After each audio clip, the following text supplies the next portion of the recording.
激光焊接目前已经超越了传统的焊接方法，它因为的焊接工艺简单、焊缝小、焊接效果良好等特点而受到了各行各业的广泛使用。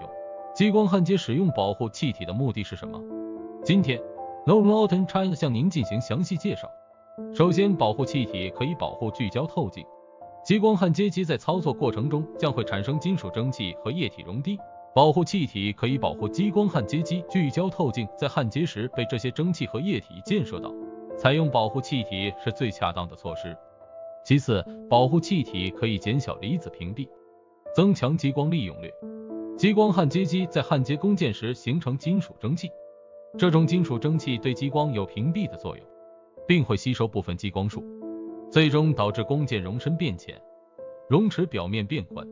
因此，焊接过程中采用保护气体等离子体过度聚焦而降低激光利用率。保护气体还可以避免工件在焊接过程中氧化。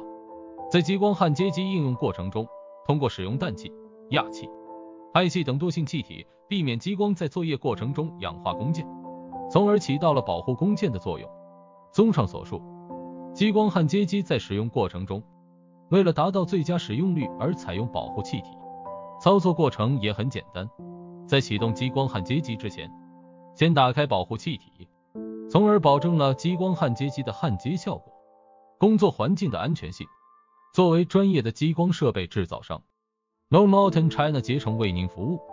如针对激光焊接机有任何疑问，请随时联系我们 ，SLESTNORMLTNCN.com。